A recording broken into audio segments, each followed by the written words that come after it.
যুবকদেরকে বলছি, বৃদ্ধদেরকে বলছি, সবাইকে বলছি, এই যৌবন বয়সে যদি আপনি গুনাহ থেকে বাঁচতে পারেন এবং যদি কোনো অন্যায় কাজ থেকে আপনি নিজেকে মুক্ত রাখতে পারেন, তাহলে আরশের নিচে আপনারও জায়গা হয়ে যাবে।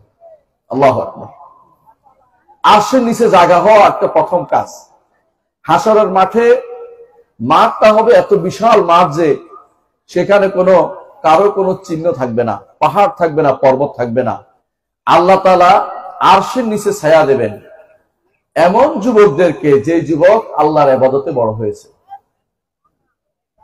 আল্লাহর ইবাদতে বড় হলে আল্লাহ আরশের নিচে ছায়া দিবেন। হাসরের মাঠে কোনো ছায়া থাকবে না। হাসরের মাঠে সূর্য কদ্দুর উপরে থাকবে? 1 মাইল।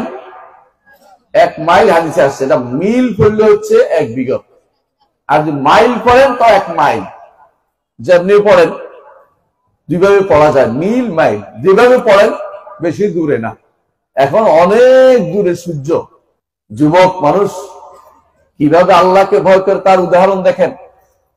ইউসুফ আলাইহিস সালাতু ওয়াস সালাম, তিনি দুনিয়ার বুকে প্রথমে তার ভাইরা তাকে বিক্রি করে দিয়েছে দাস হিসেবে একজনের কাছে। আল্লাহর ইচ্ছা তিনি ঘটাবেন যে ওখানেই তিনি তার রাজত্বের প্রসার ঘটাবেন, এই জন্য আল্লাহ এইভাবে বিক্রি করাই দিছে। যে বাড়িতে বিক্রি হয়েছে ওই বাড়ির মহিলা তার উপর আসক্ত হয়ে গেছে, কিন্তু তিনি তো আল্লাহকে ভয় করেন। তিনি বলেছেন মাআযাল্লাহ, কখনো হতে পারে না এটা। ইন্নাহু রাব্বি আহসানা মাসওয়ায়া, আমার রব আমার সুন্দর ব্যবস্থাপনা করেছেন, আমি তো খেয়ানত করতে পারি না। তিনি খেয়ানত করেন নাই। তিনি দরজার দিকে দৌড় দিয়েছেন। কেন দরজার দিকে দৌড় দিয়েছেন? যেন অপকর্ম করবেন না সেই জন্য, অন্যায় লিপ্ত হবেন না সেই জন্য। অন্যায় লিপ্ত হলে তার মতো যুবক, যেখানে তার সব রেডি, কোনো সমস্যা নাই, কারণ যে ঘরে তিনি আছেন সেই ঘরের মালিক তার সাথে অপকর্ম করতে চাচ্ছে, সেখানে তিনি সব ছেড়ে দরজার দিকে দৌড় দিয়েছেন। ওয়াস্তাবাকাল বাব ওয়া কাদ্দাত কামিসাহু মিন দুবুর ওয়া আলফায়া সাইয়্যিদাহা লাদাল বাব, দরজার দিকে দৌড় দিয়েছেন। পিছন দিকে মহিলা কাপড় ধরছে, পিছনে ছিঁড়ে গেছে, দরজা খুলতে দেখে দরজার সামনে ওনার যে কিনছে সে উপস্থিত দরজার সামনে। এখন মহিলা বউ পাল্টাইতেছে, সঙ্গে সঙ্গে কি বলল যে আপনার পরিবারের সাথে খারাপ উদ্দেশ্য নিয়েছে, তাকে শাস্তি দিবেন অথবা জেলে দিবেন।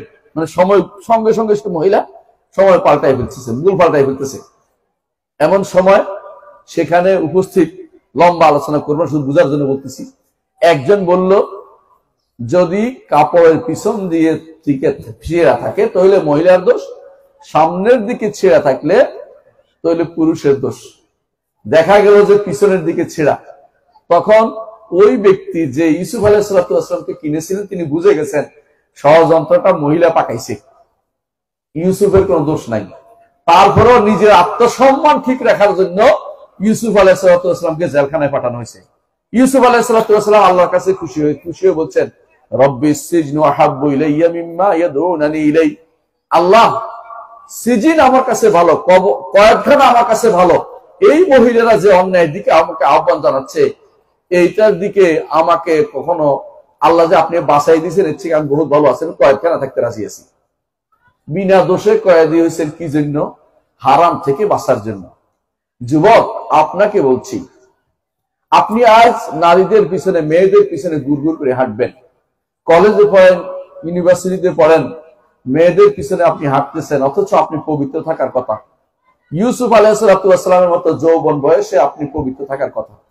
তিনি আল্লাহ তাআলা তাকে সেই সম্মান দিয়েছেন এই পবিত্র থাকার কারণে। পরবর্তীতে এই দোষ থেকে মুক্ত করেছে, নিজে স্বীকার করেছে আমি ভুল করেছি, ইউসুফ ঠিক ছিল। এই মহিলা শেষ পর্যন্ত স্বীকার করে দিয়েছে, যাতে আল্লাহ তাআলা ইউসুফ আলাইহিস সালামকে এই তার কোন অপবাদ মুক্ত করতে পারেন নবীদেরকে।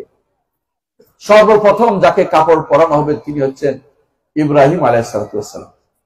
কারণ ইব্রাহিম আলাইহিস সালাম আপনার মতো যুবক ছিলেন, যখন তাকে আগুনে নিক্ষেপ করা হচ্ছিল, তাকে কাপড় থেকে মুক্ত করা হয়েছিল। আল্লাহ তাআলা তাকে সেদিন সম্মানিত করবেন, তাকে সেদিন কাপড়ের ব্যবস্থাপনা সবার আগে করে দিবে। আল্লাহর জন্য কেউ যদি পরিত্যাগ করে কোনো কিছু, আল্লাহ সেটা দুনিয়াতে না হলে আখিরাতেও দিয়ে দিবেন। ইব্রাহিম আলাইহিস সালাম আল্লাহর জন্য দুনিয়াতে অনেক কিছু পরিত্যাগ করেছেন, অনেক কিছু। বাবাকে ছেড়েছেন, পরিবার ছেড়েছেন, দেশ ছেড়েছেন, হিজরত করেছেন। আল্লাহ পরীক্ষা করছেন অনেকগুলো জিনিস দিয়ে, যে এটা কাটো, ওইটা করো, ওইটা করো, সবগুলি করেছেন। আল্লাহ তাকে দুনিয়াতে সম্মানিত করে বলেছেন, ইন্নী জাইলুকা লিন-নাসি ইমামা, নিশ্চয়ই আমি আপনাকে দুনিয়ার মানুষের জন্য ইমাম বানাবো। এই ইমাম কি মসজিদের ইমাম? না, এমন এক ব্যক্তি যাকে দুনিয়ার মানুষ যার দিকে সম্পৃক্ত হইতে ভালোবাসবে, যার অনুসরণ করতে ভালোবাসবে, যার পিছনে চলতে ভালোবাসবে, এমন একজন ব্যক্তি আল্লাহ তাআলা ইব্রাহিম আলাইহিস সালাম করে দিয়েছেন।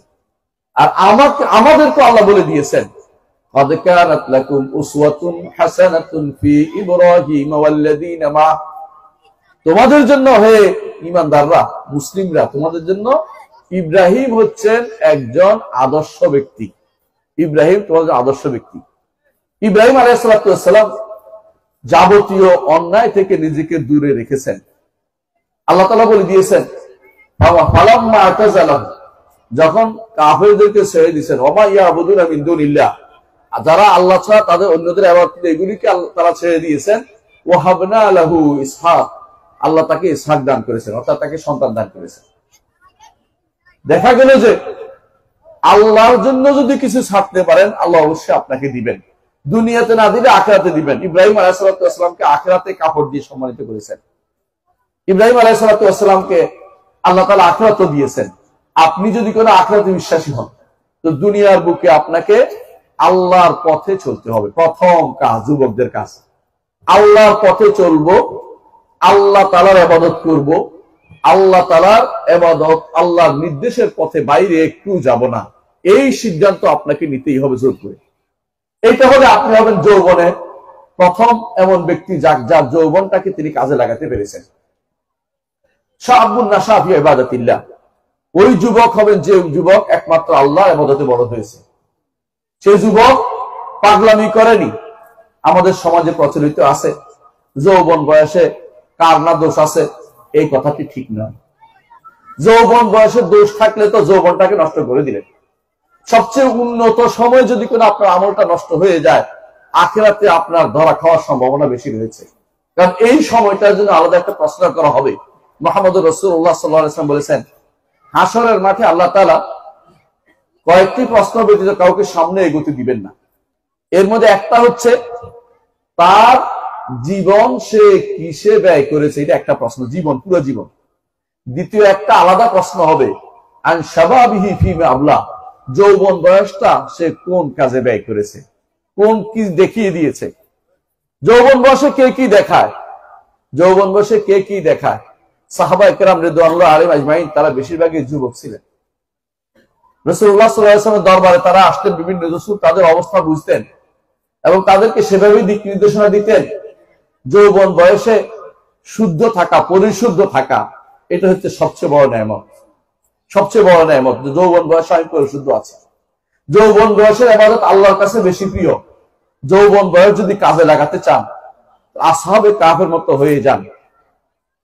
আসহাবে কাহফের উপর আল্লাহ কি বলছেন, ইন্নাহুম ফিতিয়াতুন আমানু বিরাব্বিহিম ওয়া জিদনাহুম হুদা, এরা হচ্ছে কিছু যুবক, এরা হচ্ছে কিছু যুবক। আল্লাহ কি সুন্দর কোরআনে কারীমে শব্দটা দিয়ে দিয়েছেন। আপনাকে কত বড় সম্মান দিয়েছে আপনি বুঝতে পারেন। এদেরকে কত সম্মান দিয়েছেন, কোরআনের মধ্যে দিয়েছেন। এদের নাম উচ্চারণ করেন আর সওয়াব হচ্ছে আপনার, এদের কথা উচ্চারণ করে আপনার সওয়াব হচ্ছে। এদের কথা কোরআনে আসছে কেন? তারা এমন কিছু যুবক, ইন্নাহুম ফিতিয়াতুন আমানু বিরাব্বিহিম, তাদের রবের উপর ঈমান এনেছে। যৌবন বয়সে ঈমানের টকবকে থাকতে হবে, ঈমান আপনার পূর্ণ থাকতে হবে। ঈমানের ব্যাপারে কোনো ছাড় দিবেন না। সেটা ঈমান তো অনেকেই বলি, ঈমান কি আসলে মানি? কিছু মানি, কিছু মানি না। এই জিনিসটি ঈমানের জন্য আমি আপনাকে যুবকদের বলবো, তিনটা জিনিস খেয়াল রাখবেন। আসলে আল্লাহকে রব মেনেছেন কিনা, আল্লাহকে তার নাম গুণ দিয়েছেন কিনা, একমাত্র আল্লাহর ইবাদত করেছেন কিনা, এই তিন জিনিস যদি কোনো আপনি নির্ধারণ করতে না পারেন আল্লাহর জন্য, তাহলে আপনি ঈমানদার হতে পারেন নাই।